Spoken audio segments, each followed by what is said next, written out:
Salut, bienvenue à toi dans cette vidéo de formation Claude Code. Claude Code qui est l'outil le plus puissant outil IA de l'année 2025-2026, tout ce que tu veux pour l'instant. Très honnêtement, c'est l'outil le plus complet, le plus puissant, le plus agentique, parce qu'ils aiment bien parler d'agentique dans tous les sens, mais le plus agentique aujourd'hui, c'est clairement Claude Code.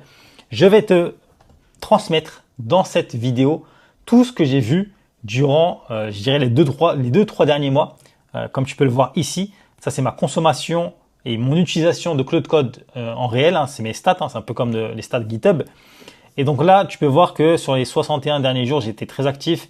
Et notamment, plus ça avance dans le temps, là, au mois de mars, plus je suis très actif. Tous les jours, on voit, il n'y a pas un jour où je m'arrête pas. Donc, je l'utilise vraiment beaucoup. Et du coup, ça mérite de faire cette vidéo, de transmettre un petit peu tout ce que j'ai vu, parce que Claude Code, c'est vraiment l'outil, que tu sois entrepreneur, que tu sois développeur, que tu sois marketeur, que tu sois toute personne qui a des tâches au quotidien à réaliser. Beaucoup de gens travaillent avec leur PC aujourd'hui. À partir du moment où tu travailles avec ton PC, à partir du moment où tu réalises des tâches régulières, tu as besoin de Claude Code. Parce que si tu n'utilises pas Claude Code, des gens, tes concurrents, les gens qui travaillent comme toi, dans le même business que toi, etc., vont aller beaucoup plus vite que toi parce qu'ils vont investir et ils vont utiliser Claude Code. Ok?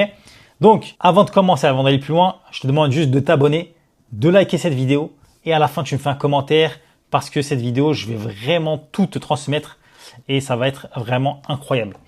Alors, déjà, ce qu'il faut comprendre, c'est que Claude Code, c'est quoi? C'est un outil, à la base, c'est un outil qui est orienté pour le coding, d'accord? Et c'est surtout un outil, ce qu'on appelle un CLI, donc un Command Line Interface. Qu'est-ce que ça veut dire? Ça veut juste dire que c'est un outil qui va être utilisé dans le terminal avec des lignes de commande. Ok, c'est aussi simple que ça.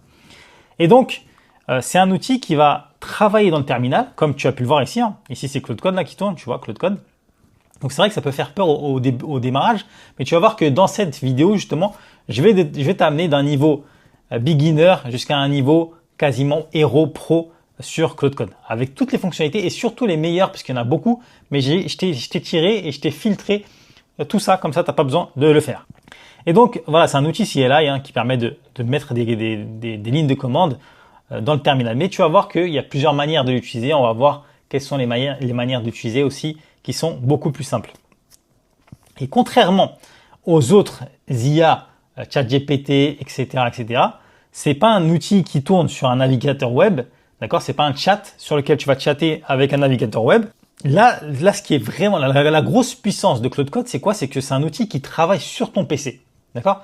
Et comme il est sur ton PC, il a accès absolument à tous tes fichiers que tu vas lui autoriser de donner, que tu vas lui autoriser.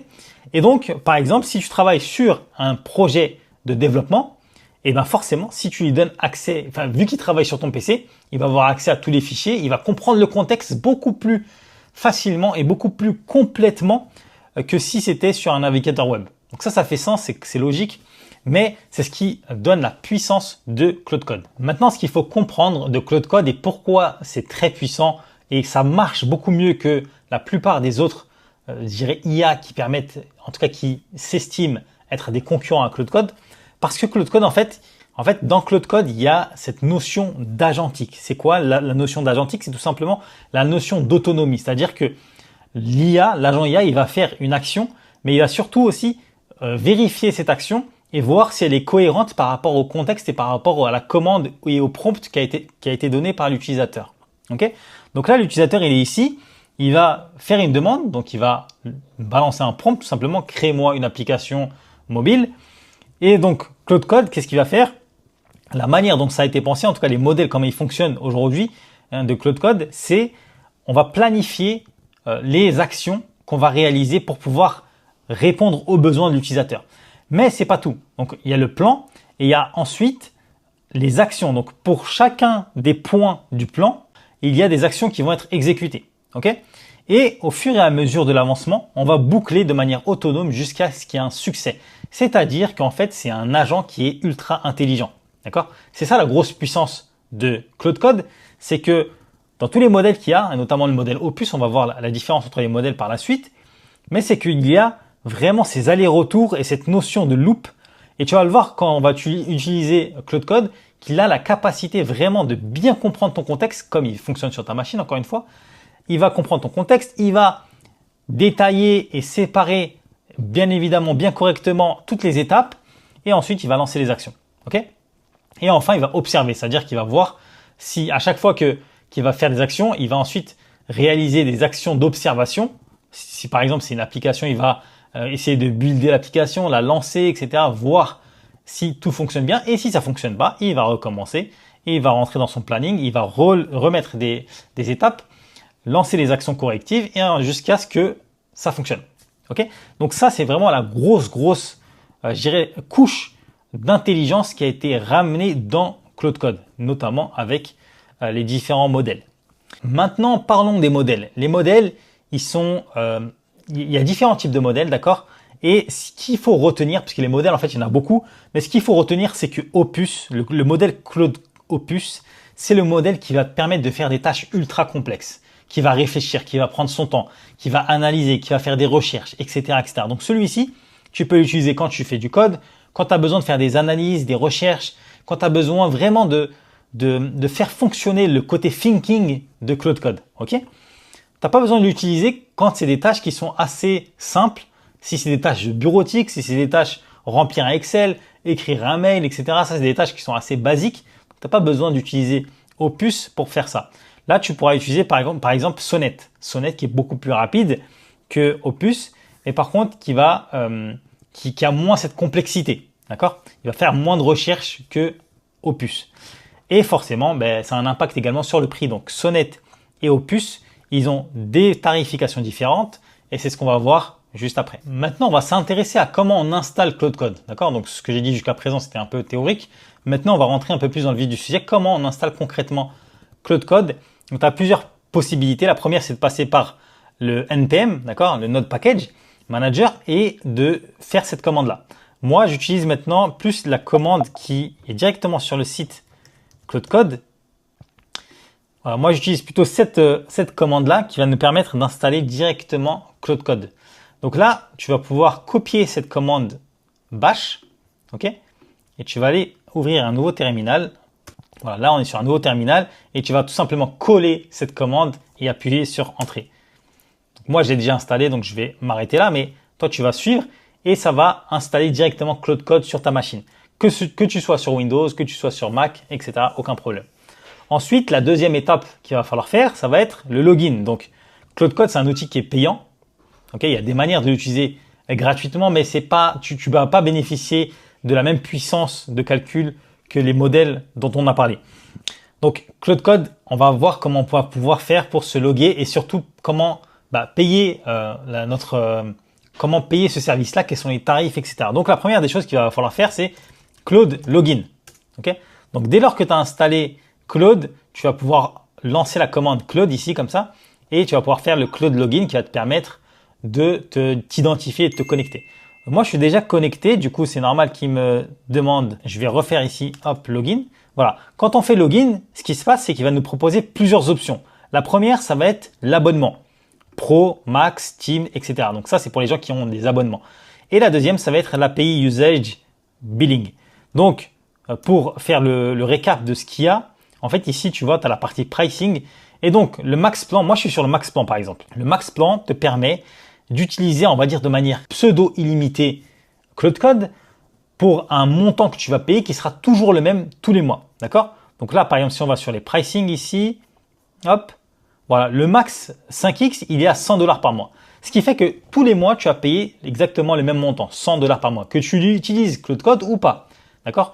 En fait, ce qui va se passer, c'est que tu vas avoir accès à des sessions de coding, tu vois, si je vais dans le max plan ici. Donc voilà, pour bien comprendre la partie pricing, ce qui est intéressant de voir, c'est ce tableau-là. Donc, tu as bien évidemment le plan free, mais le plan free, très honnêtement, tu peux pas faire grand-chose avec. Tu n'as que le modèle Sonnet en plus et tu as un accès limité à Claude Code. Ensuite, tu as le forfait pro à $20 par mois. Donc, tu peux commencer à utiliser Claude Code sur les modèles Sonnet Opus, mais tu as certaines limitations sur les fonctions bêta, etc. Tu vas être limité. Et puis, tu vas être rapidement limité parce que tu as 10-40 prompts par 5 heures de fenêtre. D'accord? Donc, ça, c'est bien pour les personnes qui commencent à s'intéresser à Claude Code, mais qui ne l'utilisent pas tout le temps, tous les jours en tout cas. Pour les personnes un peu comme moi, moi, je suis entre le max 5 et le max 20. Je vais utiliser au quotidien Claude Code. Pourquoi? Parce que c'est mon travail en fait. J'ai plein de projets sur lesquels je vais utiliser Claude Code, donc c'est très important pour moi de l'avoir tout le temps. Et malgré tout, le forfait à 100 $ par mois, il va être rapidement limité. En fait, comment ça fonctionne? On a des slots de 5 heures. Dans chaque 5 heures, les tokens, ton utilisation se remet à 0. D'accord? Donc tu peux utiliser un certain nombre de tokens sur une période de 5 heures. Donc là, par exemple, sur le forfait à 100 $, c'est entre 50 et 20 et 200 prompts. Et il y a aussi une limitation par semaine. Ouais, on va avoir une limitation aussi par semaine. Donc, pour le max 5, on va avoir une certaine limitation. Et pour le max 20, on va avoir une autre limitation en fonction des modèles. Donc, on va avoir une limitation toutes les 5 heures et aussi une limitation par semaine. Donc, tu peux vite arriver à l'utilisation complète de ta session Claude Code, par exemple, sur 2-3 jours. Et le reste de la semaine, tu es un peu bloqué parce que tu as consommé tous tes quotas de la semaine. Et donc ça, c'est à voir et c'est bien évidemment intéressant de le savoir parce que en fonction de tout ça, tu vas pouvoir te positionner sur quel abonnement, si tu veux partir sur les abonnements, tu choisis. Ok. Ensuite, ce qui est intéressant aussi, c'est qu'il y a aussi la partie API. La partie API, c'est pay per token, c'est-à-dire tu vas payer en fonction de la consommation. Tu payes plus un montant fixe tous les mois, mais tu vas payer un montant variable en fonction de comment tu l'as utilisé. Ça peut être intéressant, mais très honnêtement, j'ai jamais utilisé. Je sais pas trop comment ça peut se répercuter d'un point de vue pricing. De ce que j'ai entendu, ça a l'air quand même rapidement, ça monte assez vite. Et du coup, tu peux vite avoir des surprises. Donc, même si tu utilises ça, je te conseille de mettre des limitations pour pas avoir un coût API qui explose. Donc, ceci étant dit, maintenant, tu vas choisir le forfait qui t'arrange le mieux. Et puis, tu pourras tester directement et te loguer sur Claude Code. Donc, si on revient ici, sur la partie login, là, tu pourras sélectionner le forfait que tu auras choisi afin de pouvoir utiliser et commencer à travailler avec Claude Code. Alors maintenant, 2-3 exemples rapides avant de commencer aussi sur des cas d'utilisation de Claude Code où là, ça va être très très important d'utiliser Claude Code et ça va être très efficace, notamment sur la partie développement informatique. Donc, par exemple, pour les personnes qui font du dev, toutes les parties refactoring, donc améliorer la lisibilité d'un code et surtout le nettoyer de tout un tas de choses inutiles ou en tout cas faire les mêmes fonctionnalités mais différemment pour que ce soit plus compréhensible et beaucoup plus efficace. Ouais, donc la partie refactoring, c'est vraiment rendre le code beaucoup plus simple et tout autant efficace. Ok? Donc c'est un peu ce qu'on voit ici. Donc ça, Claude Code va le faire très facilement, très très proprement, sans problème. Un autre exemple, ça va être tout ce qui est test unitaire pour les personnes aussi qui font du dev. Donc tout ce qui est test unitaire, vous savez que c'est chiant, c'est redondant, il faut penser à tous les cas de figure, etc. Donc on peut utiliser Claude Code pour pouvoir faire ça assez rapidement. Maintenant, comment on utilise Claude Code aujourd'hui? Et surtout, j'ai envie de te donner les fonctionnalités les plus importantes que j'estime être les plus importantes et surtout qui vont te faire gagner du temps, qui vont être à l'origine du succès de ton utilisation de Claude Code parce que Claude Code, si tu l'utilises normalement comme un chat GPT, très honnêtement, tu vas pas l'utiliser en son plein potentiel. Et là, l'objectif, c'est vraiment de comprendre comment ça fonctionne pour pouvoir l'utiliser comme tu veux. Le premier point que j'ai envie d'aborder, c'est ce qu'on appelle les sub-agents. Les sub-agents, c'est quoi? C'est que ici, par exemple, si je me remets sur mon dossier Claude Code, donc si je me mets là, ici, hop, voilà. Donc si je me mets ici, là, je suis dans mon répertoire Claude, d'accord? Donc quand j'installe Claude, lui, il va créer un fichier, ce qu'on appelle un dossier .claude, où il va mettre absolument tout ce dont il a besoin, ok? Et dans ce qu'il aura besoin, il va y avoir ce qu'on appelle les agents. Donc si je me remets ici, voilà, les agents ici. Et donc là, dans les agents, je vais avoir tout un tas d'agents qui vont être capables de réaliser des fonctionnalités bien précises. Pourquoi et quand est-ce qu'on utilise les agents? Ok, donc si je me remets ici, si je me remets sur mon terminal, donc là, si je fais agent, ici, je vais avoir la liste des agents comme je t'ai montré là sur mon dossier, où chaque agent, il va être capable de réaliser certaines tâches bien définies. Donc là, par exemple, si je fais audit budget et je vais dedans, je fais view agent, je vais voir absolument tout le prompt de l'agent qui a été installé. Donc en fait, là, c'est un agent qui est capable de calculer le budget des publicités payantes, ok, sur les réseaux sociaux. Ok, bah superbe. Lui, il a un prompt avec absolument toute sa définition. Donc c'est un master prompt pour l'agent, le sous-agent, pardon. Et pourquoi on fait ça? Parce qu'en fait, dans le fonctionnement ici, dans le fonctionnement des sous-agents, c'est qu'ils ont une fenêtre de contexte qui est totalement séparée de l'agent principal. Donc l'agent principal, c'est celui avec lequel on va discuter, nous, d'accord? Donc c'est la fenêtre de prompt, on va discuter, on va lui demander fais-moi ci, fais-moi ça. Et le sous-agent, quand il va être démarré, il va utiliser une fenêtre de contexte tout à fait indépendante, d'accord? Donc pourquoi on fait ça? Pourquoi on utilise une fenêtre de contexte qui est indépendante? C'est tout simplement pour pas remplir et saturer celui-ci.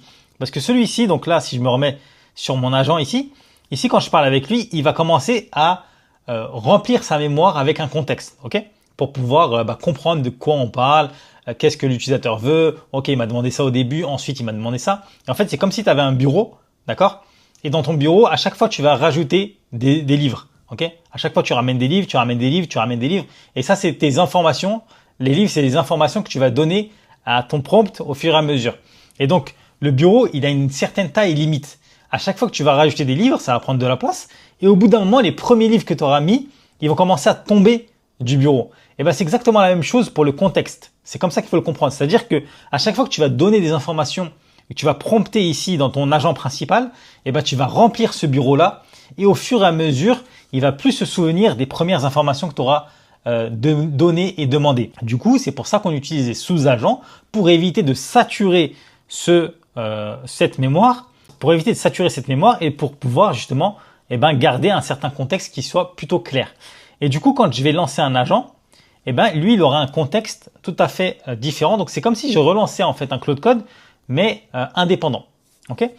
Et ce qui est intéressant, c'est que chaque sous-agent, il peut avoir une tâche bien précise. Donc là, par exemple, là, j'ai envie d'utiliser un agent. Par exemple, je vais lui demander, on va utiliser l'agent qui fait la web search. Ok? Donc là, je vais revenir en arrière et je vais lui dire, utilise web search pour analyser, on va dire, le site football365.fr par exemple. Je dis n'importe quoi, on fait un essai. Et là, on va voir s'il va comprendre et s'il va utiliser l'agent directement que je lui ai demandé. Parfois, c'est pas forcément le cas. Il faut être précis. Parfois, il faut nommer directement l'agent. En fonction des cas de figure, il va pouvoir utiliser ou non. Donc là, j'ai l'impression il utilise quand même web search. Donc ça, c'est cool. Au début, il a fait fetch et ensuite, il a fait web search. Web search, ça veut dire qu'il a compris qu'il fallait utiliser cet agent, pour pouvoir faire la recherche sur Internet. Donc ça, c'est cool. Et on va faire un autre essai avec un autre agent pour voir s'il utilise correctement et s'il arrive à comprendre. Donc pour qu'il puisse trouver et utiliser l'agent, soit il faut que la demande dans le langage naturel, donc dans le prompt, soit suffisamment claire pour qu'il comprenne que c'est un agent qu'il faut utiliser, soit il faut citer directement l'agent pour que Claude comprenne qu'il faille utiliser et appeler cet agent-là à ce moment-là. Donc là, on va pas le laisser finir, c'est pas grave.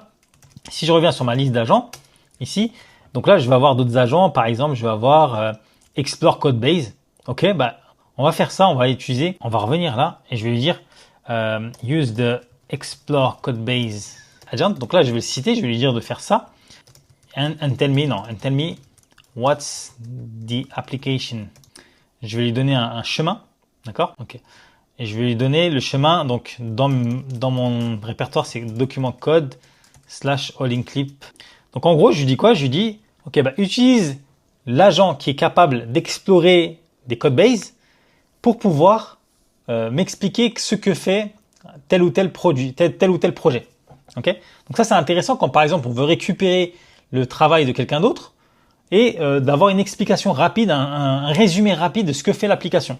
Ok? Donc ça, c'est un agent qui est vachement utile pour ça et ça va éviter de remplir aussi la fenêtre de contexte de l'agent principal. Donc là, on voit qu'il utilise Explore. Donc je pense qu'il a utilisé le bon agent. Donc ça, c'est cool.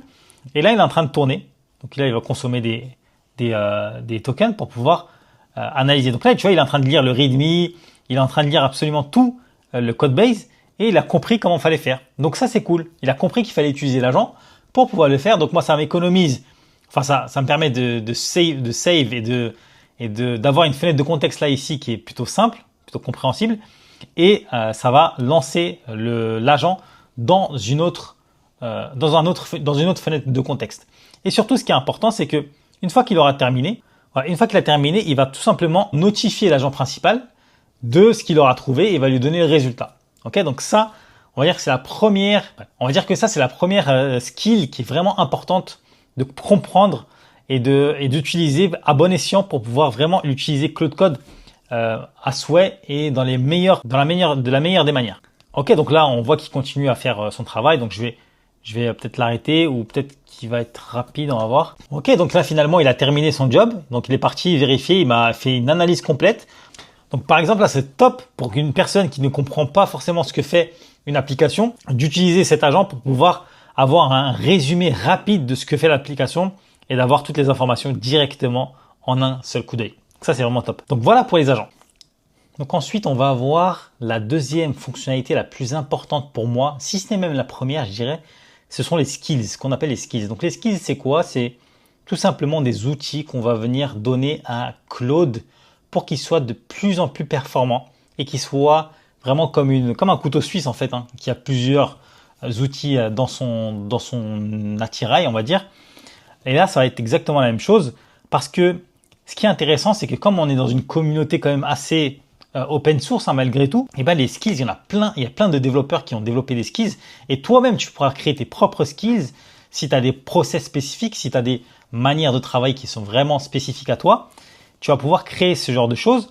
Et en fait, un skill, c'est quoi? C'est tout simplement une liste, je dirais, de choses à réaliser qui va te permettre que tu vas pouvoir appeler et solliciter dès lors que tu en as besoin.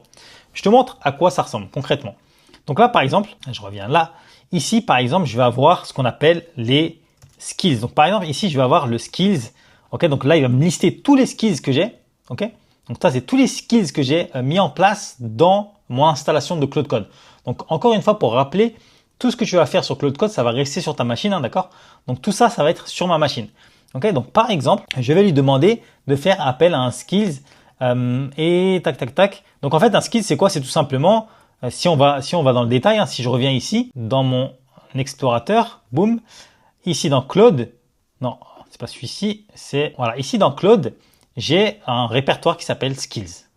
Ici, un skill, ça va être quoi? Par exemple, ça va être, imaginons que je prenne un skills qui va s'appeler, voilà, Last 30 Days. Celui-là, il est pas mal. Donc, en fait, là, dans ce skills-là, je vais avoir plein de choses. Je vais avoir des agents, je vais avoir des assets, je vais avoir des docs, je vais avoir tout un tas de choses. Et tout ça, en fait, c'est vraiment spécifique à ce skills-là, d'accord? Et ça, c'est ultra important parce que je vais avoir aussi ce qu'on appelle des scripts. Ok? Et donc là, je vais avoir un script Python, je vais avoir pas mal de choses. Et en fait, ce qui est intéressant, c'est que je vais avoir aussi le skill.md. Et donc, par exemple, si j'ouvre celui-ci, donc ça, je vais faire ça, hop. En fait, il me l'a ouvert là. Donc le skill, ça va ressembler à ça. Ça va être quelque chose d'assez complexe, entre guillemets. Mais c'est un espèce de fichier .md, d'accord? Avec tout un tas de choses et surtout un prompt avec tout ce qu'il doit faire, d'accord? Donc le skill, il va pouvoir te demander des choses, il va pouvoir te poser des questions pour aller dans le détail de ta demande, ok, en fonction de ce qu'il doit faire. Et donc là, c'est vachement puissant parce qu'en fait, dans un seul et même fichier, on va pouvoir mettre toute une liste de commandes à un process complet qui va être appelable à souhait par l'utilisateur. Et c'est ce qu'on va exactement faire là tout de suite dans la démo. Donc, par exemple, je vais faire ça, hop, et je vais lui demander, si je me remets ici sur mon terminal, je vais faire escape et là, je vais lui demander, ok, utilise le skill last 30 days. Donc le skill last 30 days, qu'est-ce qu'il fait? Il fait le skill last 30 days, ce qu'il fait, c'est qu'il va faire une veille sur les sujets viraux dans un domaine particulier. Donc je vais lui demander de faire une veille sur les sujets qui m'intéressent. Donc je vais lui dire utilise le skill last 30 days sur les 3 derniers jours dans le domaine SaaS IA, agent IA, on va dire. Et on va voir ce qu'il va faire. On va voir déjà s'il comprend la demande, est-ce qu'il va utiliser correctement le skill que je lui ai demandé. Et surtout, on va voir ce qu'il va me donner comme résultat. Donc là, par exemple, c'est intéressant parce qu'il me dit, il trouve pas le skill last 30 days. Et là, je vais juste vérifier. Je vais vérifier quand même. Je vais lui dire, hop, je cherche un skill adapté à installer. Non. Si il existe bien un skill last 30 days. Vérifie. Donc, je vais lui demander de vérifier quand même pour voir. Et d'ailleurs, ensuite, je vais voir est-ce qu'il est dans le bon dossier, dans le bon répertoire avec le bon dossier Claude pour voir. Donc voilà, c'est bon, il l'a trouvé. Ok, donc je vais annuler ça et je vais voir pourquoi il me sort ce résultat-là. Donc là, je vais sortir. On va refaire la même demande. Utilise le skill last 30 days pour obtenir des sujets viraux dans le domaine, on va dire IA, SaaS, agent IA, sur les 3 derniers jours, on va dire. Ok, donc là, je fais une demande et on va voir ce qui va me sortir. Est-ce qu'il trouve le skill ou pas? Ce serait étonnant qu'il le trouve pas quand même. Ok, il me dit qu'il le trouve pas quand même. C'est impressionnant, c'est étonnant. Peut-être qu'il y a un bug, hein. Parfois c'est possible qu'il y ait un skill qui soit corrompu ou tout simplement parce que peut-être... Ah oui, parce que peut-être j'ai ouvert le fichier tout à l'heure et du coup... Tac, tac, tac. Donc là, il me dit qu'il a trouvé quand même... Je vais juste couper parce que j'ai relancé... J'ai fermé le fichier et je l'ai relancé. On va voir si ça vient de ça. Ok, donc là, il a trouvé le skill là maintenant. Il l'a trouvé, mais peut-être que ça venait de l'installation. Ok, le skill a une restriction d'invocation. Laissez-moi lire son contenu pour l'utiliser directement. Ok, on va voir ce que ça donne. Ok, donc là, visiblement, il a trouvé le skill. Il est en train de lancer la recherche. Et ce qui est bien sur les skills, c'est que parfois, si c'est bien fait, parce que chaque personne peut faire son skill, ok? On verra tout à l'heure, il y a un skill qui permet de créer des skills. Et en fait, ce qui est intéressant, c'est que, on va le voir justement, c'est le sujet juste après, c'est qu'on va pouvoir lancer des agents en parallèle, donc avec la fonctionnalité multi-agent, pour réaliser des skills. Et donc en fait, la fonctionnalité multi-agent, elle a pour objectif, enfin, le principal avantage, c'est quoi? C'est de gagner du temps parce qu'on va paralléliser les requêtes et les demandes et on va faire travailler en fait des agents en parallèle. Donc voilà, là il a terminé ses recherches et là on voit qu'il m'a trouvé quelques idées intéressantes dans mon domaine, donc les SaaS IA, les agents IA. Donc là il me parle de SaaS Apocalypse, les agents IA autonomes remettent en cause le modèle SaaS traditionnel, etc. Donc ça c'est vraiment cool parce que c'est un sujet qui est vachement d'actualité.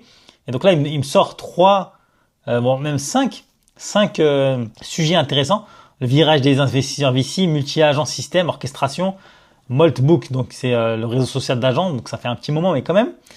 Donc c'est intéressant parce qu'il va me trouver vraiment en fonction de pages web qu'il aura, je dirais, analysées. Okay, donc il va aller sur Google, il va aller sur plein de sites qui sont en fonction justement du domaine que je vais rechercher.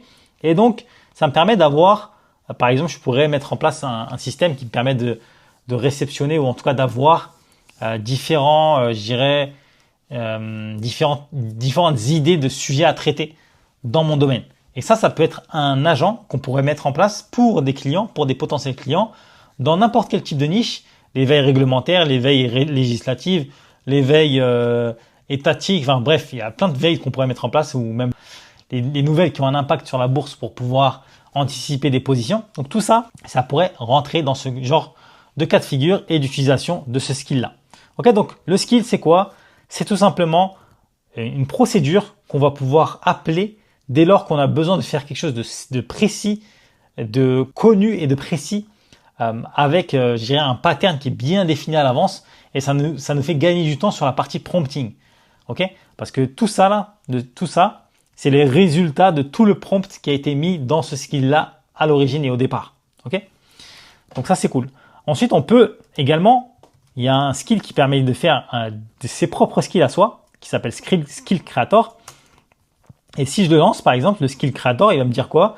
Il va me dire, voilà, qu'est-ce que tu veux comme skill, et qu'est-ce que tu veux qu'il fasse, quel outil tu veux utiliser, etc., etc. Et aussi, ce qu'on peut faire, c'est bien évidemment, à partir d'un skill, je peux faire appel à d'autres skills, et ça, c'est vraiment puissant. Voilà, donc là, il me dit, voilà, quel est l'objectif du skill, quel problème résout-il, ou quelle tâche automatise-t-il, pouvez-vous donner 2-3 exemples concrets, etc., etc. Donc ça, j'ai la capacité et la possibilité d'installer ce skill-là.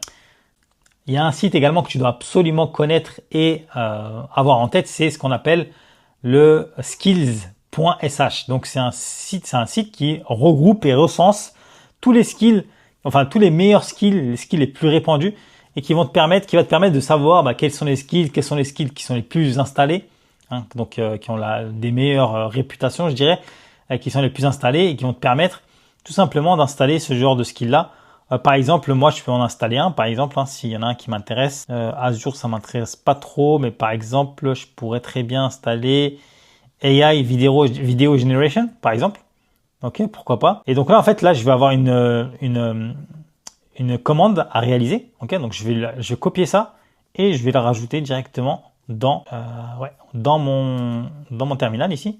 Donc je vais sortir de Claude et je vais coller ça. Et là, il va aller chercher ce skill-là et il va aller me rajouter tout simplement directement ce skill disponible dans mon Claude Code. Ok? Donc je vais faire ça. Donc là, il me propose de sélectionner quels agents j'utilise. Donc moi, j'utilise Claude Code principalement et OpenClaw, par exemple. Et donc, je vais faire entrée et je vais faire installation globale, si j'ai envie d'utiliser en global.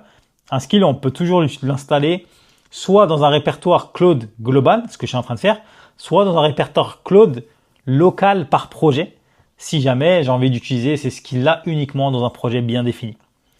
Là, je fais entrer et là, je fais yes. Et donc là, il va installer mon skill, mon nouveau skill qui fait l'AI Video Generation. Okay, donc, il va utiliser principalement, de ce que j'ai vu, les modèles Google pour pouvoir générer des vidéos, aussi du Grok. Ça, c'est vraiment cool, ça, si j'ai envie de faire il fait même de l'avatar, lip sync, etc.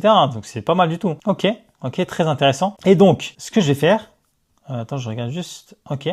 Ce que je vais faire, c'est que là, je vais relancer mon Claude. Ok, donc là, j'ai lancé Claude. Et maintenant, je vais pouvoir faire Skills pour voir s'il a bien été installé. Donc là, je reviens ici et je devrais avoir un truc qui s'appelle, c'était Video Generation, je pense. AI Video Generation. Ok, parfait. Et là, je vais faire échappe et je vais même lui dire What can I do with AI Video Generation Skill. Comme ça, lui, il va m'expliquer exactement qu'est-ce qu'il peut faire concrètement avec ce skill-là.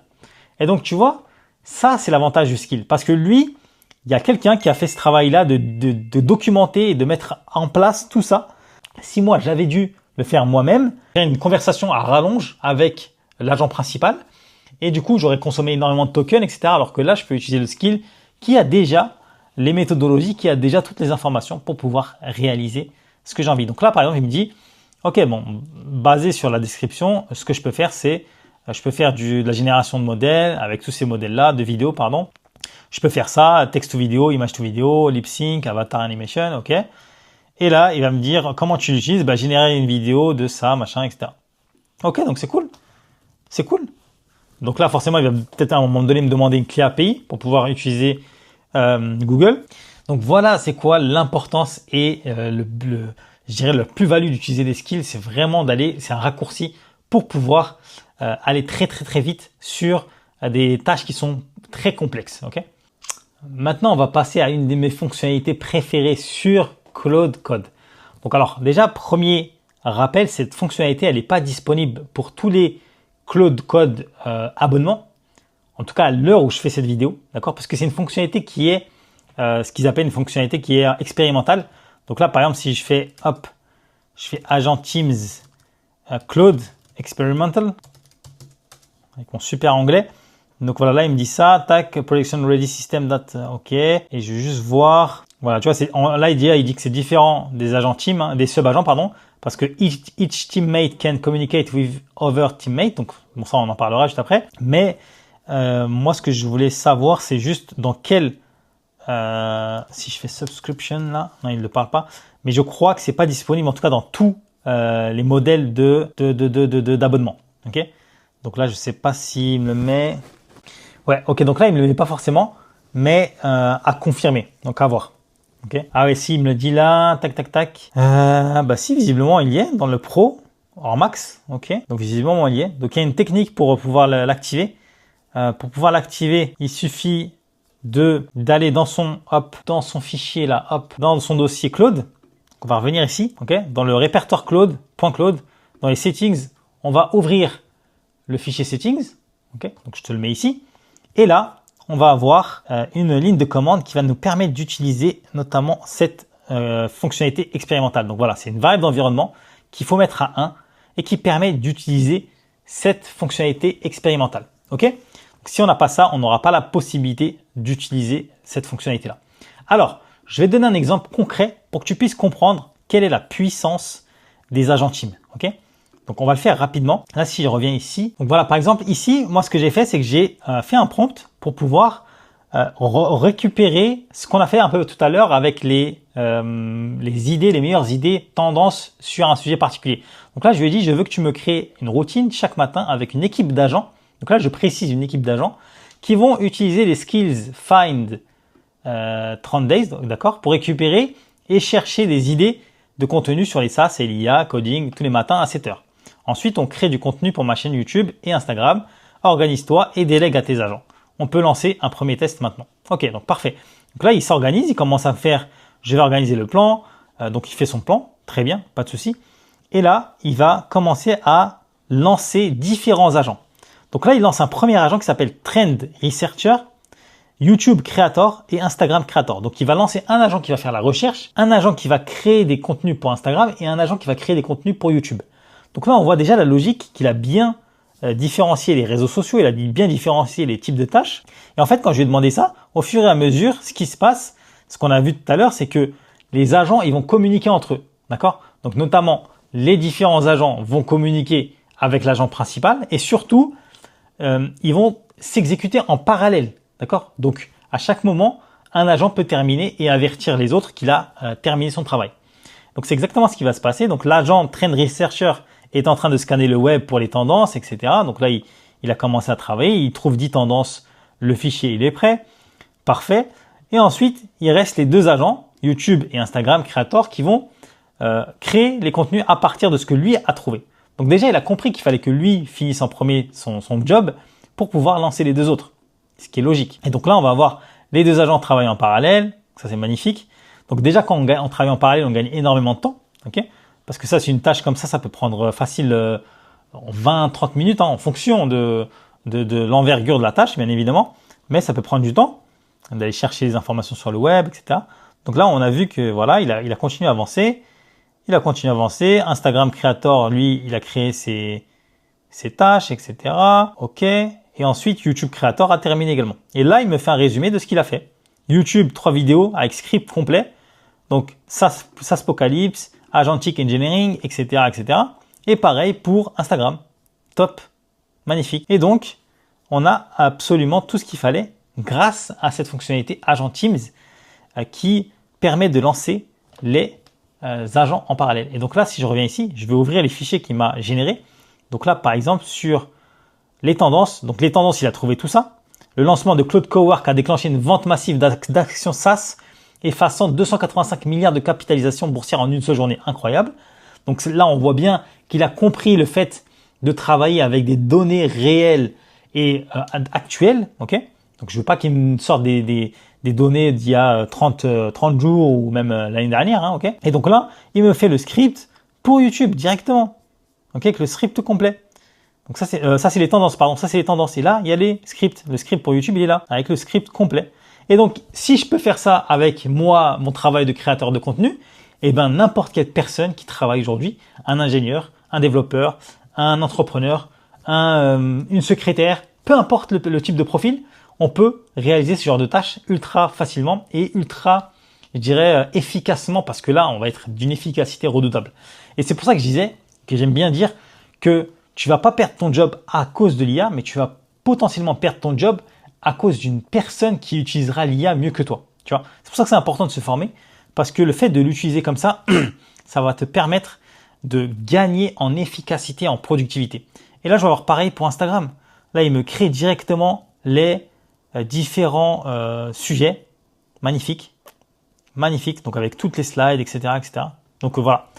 Incroyable. Et donc, ça, je pourrais très bien automatiser cette partie-là avec le skill que j'ai installé tout à l'heure de vidéo génération avec de l'IA et me faire mes propres posts directement sans avoir rien fait quasiment. Donc voilà un peu pour la fonctionnalité Agent Teams qui pour moi est un game changer, qui est quasiment l'une des meilleures. Et en fait, ce que tu te rends bien compte, c'est que Claude c'est vraiment puissant parce que c'est un écosystème maintenant. Donc la fonctionnalité Agent Team, elle va fonctionner de pair avec les skills, qui va fonctionner de pair avec les agents, tu vois. Et en fait tout ça va fonctionner, je dirais en harmonie, pour avoir un système qui est ultra puissant au final. Et c'est pour ça que je dis que ChatGPT aujourd'hui c'est quasiment terminé. Quand tu vois ce que Claude est capable de faire, ChatGPT, il faut l'oublier. Ok, maintenant on se retrouve sur une démonstration d'une application. J'ai envie de développer une application de zéro grâce à tout ce qu'on a vu jusqu'à présent, d'accord, pour que tu puisses comprendre. Donc ce que j'ai fait, c'est que j'ai créé un fichier .md, d'ailleurs que je pourrais mettre sous cette vidéo, qui a pour objectif de créer comme une gamification des agents IA. En fait, ce qui se passe, c'est que parfois, quand tu vas lancer plusieurs fenêtres de commande terminales, plusieurs terminaux de Claude sur ton PC, tu sais pas forcément où est-ce que tel ou tel terminal est, est-ce qu'il a terminé telle ou telle tâche. Tu vois, si tu as plusieurs terminaux comme ça qui tournent en parallèle, c'est un peu difficile de suivre ce qui se passe. Donc moi, ce que j'ai envie de faire, c'est de j'ai utilisé une librairie qui s'appelle Phaser, phaser.io, qui permet de développer, on va dire, un petit jeu vidéo à partir en JavaScript. Et donc, moi, ce que j'ai envie de faire, c'est de définir et de gamifier un petit peu toute cette notion d'agent. Donc, pour voir, en fait, d'un point de vue jeu vidéo, tous les agents qui tournent sur ma machine. OK? Et donc, j'ai créé ce prompt-là. OK? Et je lui ai donné à mon Claude Code. D'accord? Donc là, voilà, j'ai lancé le script. Et donc là, maintenant, il est en train de planifier absolument tout. Et là, il va bosser comme jamais. Donc ça peut prendre un certain temps, d'accord?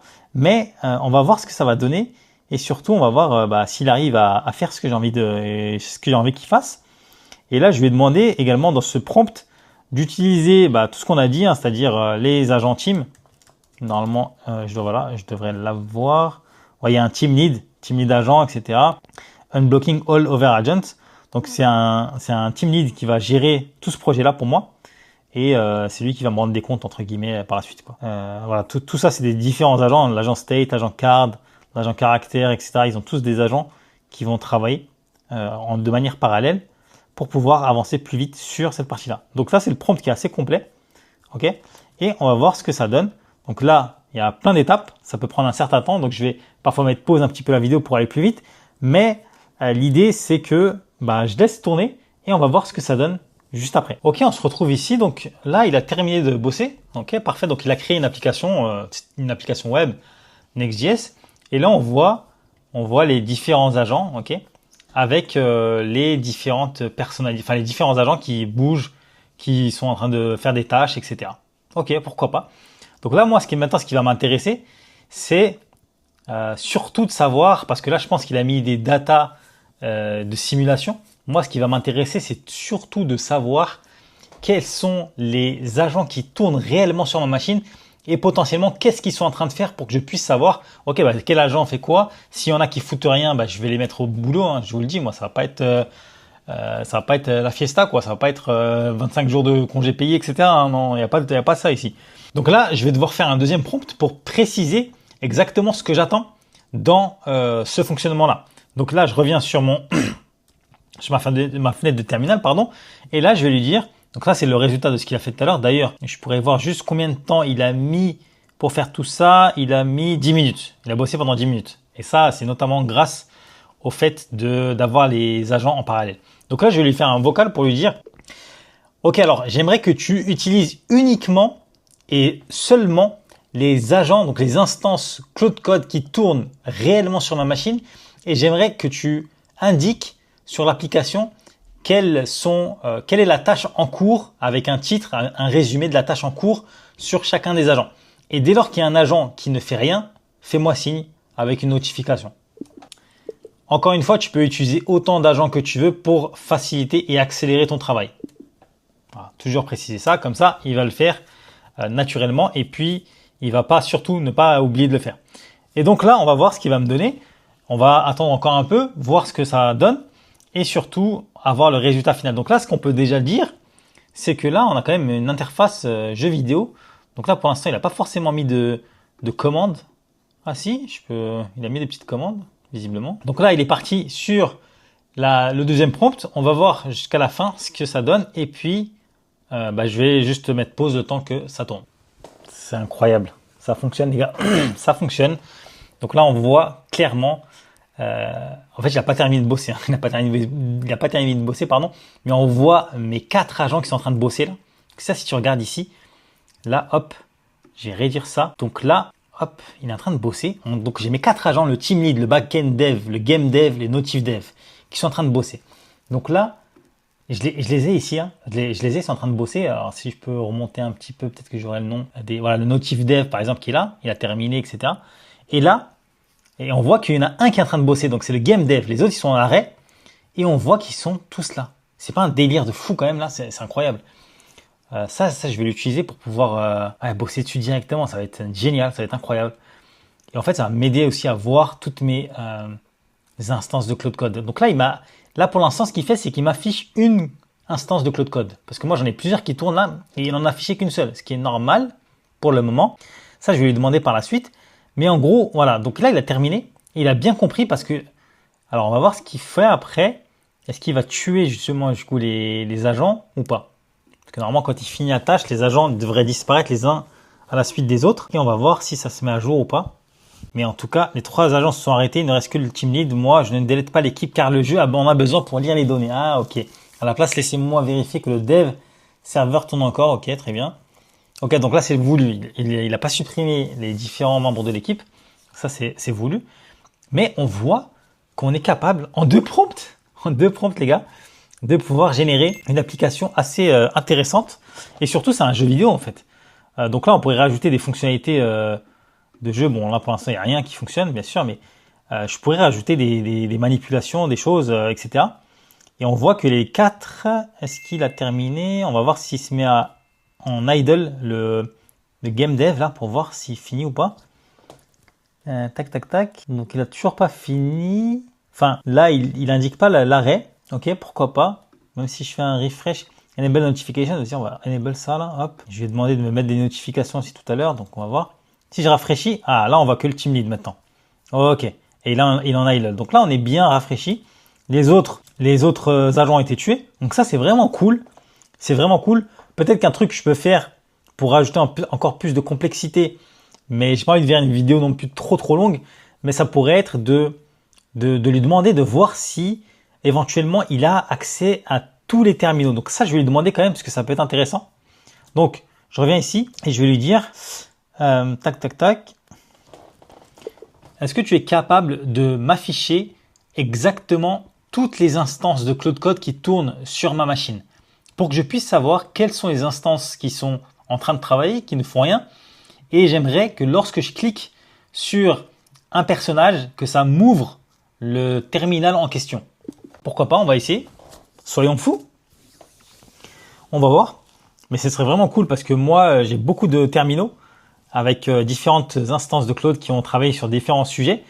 Et ben, pour garder justement le contexte là, et la fenêtre de contexte sur un même sujet, ce serait intéressant d'avoir ça pour voir si c'est faisable. Alors, bon les gars, c'est pas mal du tout. En fait, là, ce qui se passe, c'est que maintenant, il a corrigé absolument tout ce que j'avais demandé. Et donc là, j'ai accès en fait ici, je vais faire un coup de refresh quand même. Ok, donc en fait là, j'ai accès à toutes les instances de Claude Code qui tournent sur ma machine. Ok, donc ça, c'est vraiment pas mal du tout. Et donc là, je vais avoir, il les a rangés par Research Lab, Engine Room, etc. Je sais pas comment il les a rangés. Faudrait que je lui demande. Mais en gros, ça me permet d'avoir vraiment différentes instances. Et en fait, c'est normal parce que j'ai des instances qui tournent dans mes instances de Visual Studio, etc., etc. D'autres qui tournent sur mes terminaux. Donc là, par exemple, si j'en prends un, je vais essayer de prendre celui-là. Et si je clique dessus, normalement, je devrais pouvoir ouvrir une fenêtre de terminal. Enfin, la fenêtre de terminal qui correspond. Mais cette fonctionnalité ne fonctionne pas comme je le souhaite pour l'instant. Il doit y avoir encore une erreur. Faudrait que je regarde ce qui se passe. Ouais, donc il y a encore une erreur à ce niveau-là, mais je pense que c'est pas trop mal. Hein. Ça me permet de savoir au moins qu'il y en a 29, il y en a une qui bosse. Voilà, on se retrouve pour la dernière partie avec le résultat final. Bon, je l'ai refait travailler un petit peu pour qu'il m'affiche vraiment toutes les instances qui apparaissent et surtout que lorsque je clique dessus, qu'il m'ouvre le terminal ou la fenêtre qui correspond, qui héberge en tout cas cette instance. Donc là, par exemple, on va tester et je vais ouvrir celui-là. Boum, il m'ouvre directement la session qui correspond. Et donc ça, c'est vraiment ultra intéressant. Pourquoi? Parce que en fait, j'ai plein de sessions. Mais celle-là, je vais la tuer, par exemple. Je vais la tuer, elle me sert à rien. Voilà, je vais la tuer. Hop. Et donc là, j'étais à 29. Donc là, il va recharger. Voilà, là maintenant, je suis à 28 sessions. Et franchement, ça marche hyper bien. Ça marche hyper bien. Je suis assez content. Là, je vais en rouvrir une autre pour voir. Boum, il a ouvert directement. Il a trouvé la session qui correspondait. Donc ça franchement, c'est un banger. C'est un game changer parce que on va avoir de plus en plus d'instances de Claude Code. Et très probablement, on va avoir besoin de les gérer, ces instances-là, pour pouvoir manager. Tu vois, on va avoir un manager d'instances Claude Code, ça va être magnifique, ça va être incroyable. En tout cas, ce qui est important de comprendre, c'est que dans cette vidéo de formation, tu as maintenant toutes les informations, tous les outils pour pouvoir te lancer dans Claude Code et surtout toutes les meilleures pratiques. Ce que je t'ai donné, c'est des raccourcis pour que tu puisses aller beaucoup plus vite, beaucoup plus loin, beaucoup plus fort et ne pas perdre trop de temps sur des choses qui n'en valent pas forcément la peine. Ok, je t'invite. Je vais mettre un lien dans ma description et un lien avec une formation beaucoup plus détaillée avec des choses que j'ai pas forcément eu le temps de dire dans cette vidéo. Si ça t'intéresse, n'hésite pas à la rejoindre. N'hésite pas à rejoindre la communauté également, où je parle de beaucoup de choses. Je donne beaucoup de détails que je n'ai pas forcément le temps de dire sur ma chaîne YouTube. Et voilà, n'hésite pas à suivre l'actualité, mais surtout abonne-toi. Mets un commentaire si la vidéo t'a plu. Et je te dis à la prochaine.